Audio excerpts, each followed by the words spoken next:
Hi, and welcome to the $1,000,000 Event Podcast. This is the space for event leaders to be able to elevate their event experiences, get inspired by their events, by their community, and then connect deeper with their community, audience, clients, whoever you're building this retreat for. Hi, my name is Jami Johnson. I am a retreat leader. I am a conference girly, and I have been planning events since 2017. Oh my gosh. This is episode 1 of the $1,000,000 Event Podcast. I want to tell you a little bit about myself, about my story, my journey, and how I even got into this mess. Oh my gosh, where do I start? My love for events started in 2010. Now, actually, I'm going to circle back to that. I have an accounting degree. I went to school for accounting, and it was my senior year where I wanted to quit, drop out, and go into hospitality because my friend Janelle was traveling the world on cruises, working at Marriott's in Dubai and Abu Dhabi. And I was like, I want to be doing that and not accounting. My dad said no. I was very fortunate that my parents paid for my college, so I couldn't, study abroad. I had to follow their rules. And I just bit my tongue because I was like, okay, I'll figure out a way. I wasn't really sure what I wanted to do, but I knew I wanted to travel. Fast forward to, I graduated in 2009. I got my first big girl job as a tax auditor in the state of Kentucky, and I went to my very first conference in 2010, where I met my mentor, Cindy Anders, and she started as an auditor for Montana and then retired and then became this event planner, self-taught, and she'd been doing it for 25 years. And I was like, okay, so this is a skill that is like figure outable, that you could go from 0 to nothing and be excellent at it. It was almost like when she was telling me about her life story, I inside of my bones, everything in my being said, this is what you're meant to do. Figure out how to do it. I continued doing tax auditing because, the recession, and I needed a job. But then I got involved in local organizations like Downtown Frankfurt Inc., which was the local community organization that planned all of the community events like the summer concert series, which every other weekend all summer long, they have live music downtown outside of the old Capitol. They planned this thing called the Candlelight walk or candlelight something. Anyway, for 2 weeks, the downtown was lit up by candles, like little tea tree candles, and all of the businesses stayed open late, and you kind of walked around. It was like a way to do some Christmas shopping, and it's like a niche community event that everyone loved year after year. Another one of the events that they started was called the Bourbon Gala, or the Great Bourbon Gala, which Frankfort, Kentucky is the epicenter for bourbon because there's over 60, I think, distilleries within a 30-mile radius of Frankfort. Buffalo Trace is there. Woodford Reserve is on the outskirts. Castle and Key. There's so many amazing bourbons that are just centralized to Frankfort. So they started to host this Great Bourbon Gala. And so I was sure to work my way into that and planning that event.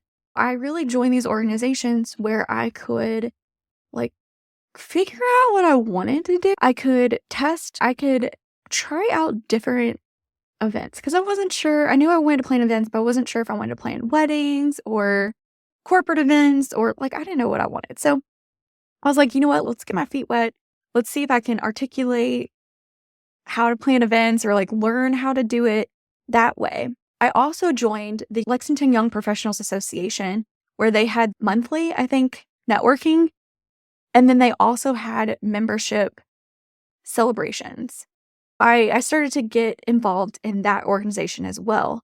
I worked my way up to the membership chair, so I got to plan some of these events alongside of my counterparts, which was awesome because I got a little bit deeper into the Lexington, Kentucky community, which is a bigger city than Frankfort. And I got to take on a more leadership role in planning these community-driven events. I liked it. Around that time, I got a new job in a corporate setting. So I worked from home.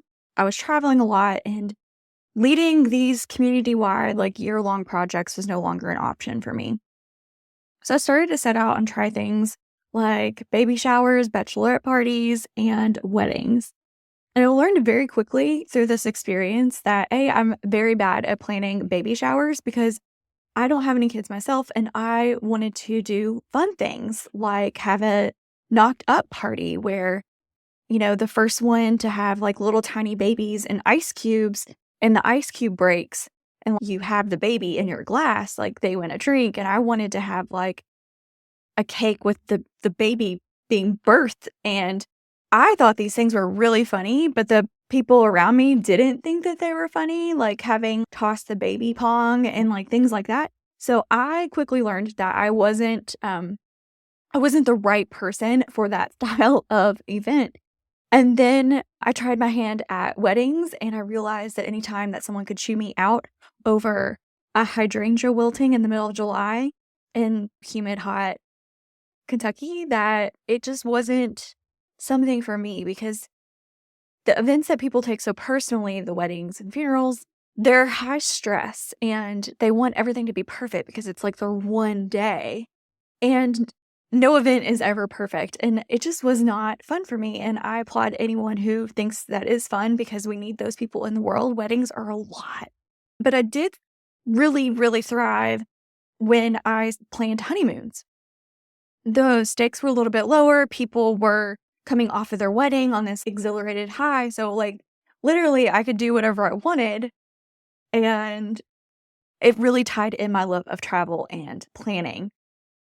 I quickly realized once I became a travel agent and I did the steps to be able to plan travel and like a certified travel associate, that travel agency was a volume game. And I didn't have the capacity, nor did I want to have like hundreds of clients at a time in order to replace my full-time income. So I saw planning travel as more of like a side hustle or a hobby, or like things I did for friends and family, and not necessarily something that I wanted to do for my job, because I like to plan my own travel, but I didn't really like to plan other people's travel that much. It gave me a lot of stress, especially around flights. And it just wasn't quite right. But like it was closer, but it wasn't quite right. So fast forward to 2017, 2018, I hired my first business coach because I realized that my corporate job was not it. And I just did not want to have to find another corporate job. Like, I really just wanted to be able to plan whatever I wanted. And so I hired my first business coach, and she looked at me. She was a mindset coach, because I was like, I didn't know what I didn't know at the time. And I thought my problem is I didn't believe in myself, which it kind of was my problem, but it wasn't necessarily the biggest problem, but I didn't know that at the time. When we were developing what I wanted to do, because that was one of the first questions, is like, what kind of events do you want to plan? And I was like, I would love to plan trips around the world for women who are nervous to get out of the United States or out of their home country and travel, because the biggest part of me being a human and me being who I am today is when I was stuck in a foreign country without a cell phone, with a backpack. Sometimes I had friends and sometimes I didn't have friends, and having to interact with the locals and ask people for help, and getting lost in cities, which then turned into magical adventures. And those are the biggest moments of transformation for myself in my personal life. It really taught me resiliency. Like the fact that I know I can read a map, like a paper map. When so many people rely on Google Maps and their phone, I chose to rely on a paper map and get lost and then find my way out. And those types of skill sets, I think, are overlooked nowadays. But I felt so hyped up about myself every time I came home, or even in the little moments like, oh, I found my way back to my hotel without needing my phone. I celebrated those tiny moments of like, I can learn new things and I can like figure it out. And I'm so resilient. I am successful. Whatever I put energy to, I'm going to be successful at. And those are types of like internal skills that I needed to be successful. And then when she looked at me, she was like, well, why don't you just plan retreats? I was like, what the heck is a retreat? I knew what a conference was, but what the heck is a retreat? And she was like, oh, well, these online communities, these online coaches host these international events that have like 15 people in them, and I'm sure someone needs to plan them for them. So how about you just do that? And I was like, I don't know. I've never been on a retreat. I don't know what a retreat is. That just made me feel really nervous. So I kind of took it in, started talking to it, and it didn't know what I was saying, but like I was trying to talk with conviction and confidence. And there was even a podcast episode back in that time that with my then coach that she interviewed me, and some of my answers, I listened to it now. I'm like, oh my gosh, this is so ridiculous. It needs to be taken down. Like, I don't even sound like I know what I'm talking about, but I didn't. I never hosted a retreat before, never planned a retreat before, but I planned plenty of vacations and all these other events. Like, how hard could it be? So of course I would love planning retreats. And around that time, it was 2017, my mentor, Cindy from, 2010, came back into my life and was like, hey, if I had to do this over, like, you don't want my job, but if I had to do this over, I would do third-party planning. And I was like, I don't even know what's a third-party planner. Heck yes, side hustle, let's go. So she explained to me a third-party planner is someone who would go in, create requests for proposal, RFPs, and for her conferences, push them out with a software to hotels, and the hotels would then bid to host like her meetings. And I was like, oh, so I would do everything from like RFP creation through contract signature, and then my job was done. I would get paid anywhere from 7 to 12% of the sleeping room pickup rate with a convoluted equation. And you know what? That turned into a pretty lucrative side hustle for a hot second. Like 2018, I did this and I was making like $28,000 a year, working like less than 40 hours for all of that. And I was like, holy shit. Okay, well, how can I get more of these? Because I can quit my day job with this. If I just landed another client, like I could totally do this. It's so simple. And I was really good at it. I was really good at evaluating hotels and photos. And, I went the extra mile. I'd go into TripAdvisor and Google, and I would find traveler photos, because sometimes hotels catfish you, where their photos are from the renovation in 2012 and it's now 2024, and the hotel just looks completely different and has a little funny smell that you wouldn't necessarily know until you read the reviews or visit it in person. So I dove into that January 1st, 2020. I had decided I had enough runway saved up from my third-party side hustle that I was going to go all in on retreat and event planning. Like, I was going to figure out how to have a business planning these events, because I was no longer satisfied. I was crying. I was stressed. I was panic attacking over my current corporate job. And I was like, you know what? I have enough money saved right now that I have a year to figure it out, which made me feel really, really good. I had a partner, my now husband, was very supportive of this. And he was like, you got this. You're going to figure it out. It's going to be great. And then in March, everything shut down. All of my revenue streams shut down. All my events were postponed. I was no longer able to get paid. I was no longer able to collect a paycheck, because if these events didn't happen, then I didn't get paid a commission, third-party planning. And so my income stream was now like no longer, which really devastated me. And we didn't really know what was going to happen. So I did not quit my corporate job until January 2022. When the world opened back up and people started to have meetings again, and my client would resume her meetings, and I knew that I was going to have more of a shot because more people were hosting and going, and things felt a little bit more comfortable in the travel space.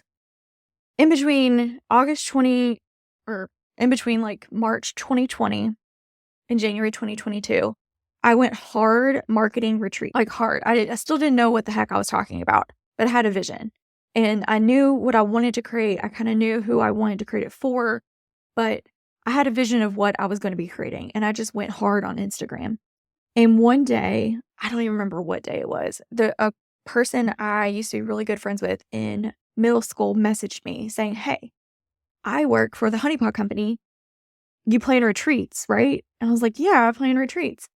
Again, my niche was coaching online coaches. And she was like, well, what about corporate retreats? And I was like, of course I do. No, I had never planned a retreat before, but of course I plan retreats. I put together a presentation. I had a meeting with their president, Allie. And if you guys don't know, it's the honeypot company, the all-natural feminine care company, founded by B. Dixon. They're pretty big deal. Last January, B sold the company to Coda for like $340 million or something insane. I met with Allie and we said, okay, so they hired me on the spot. $25,000. I about shit my pants. I was like, oh my gosh, if I just could get like one more client like this, between that and my third party planning, I can quit my day job and everything's going to be fine. I ended up planning a 36-person company retreat because that's how big their company was at that moment. And I think 12 or so people were brand new to the company when we hosted in Costa Rica at the end of September in 2021. We did the dang thing. I was so proud of myself. I cried too many times of happy tears of like, I just knew in my bones that this was what I'm supposed to be doing with my life. There was no going back. And at that retreat, I came home and I looked at Micah, my husband, now, not my husband. And I was like, I have to quit. So I made the decision to quit and I started to lay the groundwork to quit January 1st. I can make it 2 more months. No big deal. Quit my job. Went all in. Put purple in my hair. Got some tattoos. The honeypot signed me for 6 more retreats in 2022. My boyfriend at the time proposed to me in March. We went to Asia for 5 months, and it was an incredible year. I still wasn't making the money I wanted to be making, but the honeypot saw value in me. They asked me to come back over and over and over again. They proved to myself that I could do it. It proved that I could get clients. It proved that corporations did have a need for this. It proved that so much to me that this is where I wanted to be. And so that is how I started retreat planning and conference planning. And this is kind of how I made it here. In 2024, I ended up taking over event coordination for my mentor, Cindy Anders, with her company. It is a contract position. I still own, they contract with my event planning company. And then I planned 6 retreats in 2024 for online coaches and creators. One of my clients, Alexis, made $180,000 from her retreat in gross revenue from 3 retreats. We went to Hawaii, Dubai, and Mykonos. And then with my conference planning client, they did close to $800,000, I believe, in gross revenue from the events, the conferences that they planned as well. So between the 2 of them, it's so easy to have $1 million event strategy. Now, they are 2 different clients with 2 different goals when it comes to earning money. But I've witnessed firsthand in different capacities, also with my current mentor, how lucrative events are, not only for your bank account, but for your soul and for your community and for sisterhood and for all the things that we feel that we're lacking as an entrepreneur. There's such a market to have these close, intimate retreats that you get direct access, like hours and hours of access to a coach. And then you go to these conferences where you go really wide. You get exposure to coaches you've never heard of before, to speakers you never heard of before. You get inspired by different words and different things. And you meet other people that you wouldn't have necessarily met before. You have taken your Instagram community and put them in the same room. And now you're friends with 25 to 35% of that room that can carry on later. And as an entrepreneur, getting in those rooms, it's super important because I know that I connected with at least 50 people at a 400-person event that will one day host a retreat or a conference. I know that as long as I'm visible and I show up and I deliver value, that they're going to want to hire me. Not only am I good at what I do, they know who I am, which is a double whammy. It's exactly where I need to be positioned. So as an entrepreneur, as an online coach, when you think about where you're going with your community, you should really consider how are you going to get out of the Zoom room and into intimate spaces for client retention to connect deeper with your audience. Because honestly, whether you like retreats or like conferences or want to do both, but you're crawling instead of running right now, getting out of the Zoom room and in person will quantum leap your business. It will 100 times your business. It did with Alexis. It has with my other client as well. And what's really important here is even if you only host 1 retreat a year, 10 people, charge high ticket, you get to serve on a deeper level. You get to connect deeper with them. And honestly, what ends up happening is then you're now inspired for your next course, product, service, one-on-one. You might take on one-on-one clients. Maybe going to the retreat is your barrier to enter your one-on-one atmosphere, elevating all of your other services and your ticket prices because now they get closer proximity to you. Conversely, hosting a conference, you get access, or you can call on all the speakers to invite their own communities. And then you're just one big melting pot of clients, of other Instagram people, other people that you wouldn't have necessarily had exposure to, growing your online business that way. Now, let me just tell you, my mentor, she closed $800,000 from the stage at that conference. $1,000. She had $1 million month. She had an $800,000 week. And that's the power of hosting in-person events. If you found value in this, I'm so excited that you're here. I am a little nervous for this podcast, but I know it's needed and necessary, and it's been on my heart for a while. And now I'm just carpe diem the fuck out of life of 2025, and we are going to that next level. I am stepping out from behind the curtain and elevating with you in 2025 to host your dream retreat, to host your conferences, and to create the $1 million event strategy for your coaching business. Go ahead and take a screenshot of this podcast, share it on your Instagram story, and tag me Retreats with Jami J, because I would love to not only hear from you and what most resonated with my story, but also I want to know who you are. So once you tag me, I'll be sure to follow you and share my story as well. See you on the next one.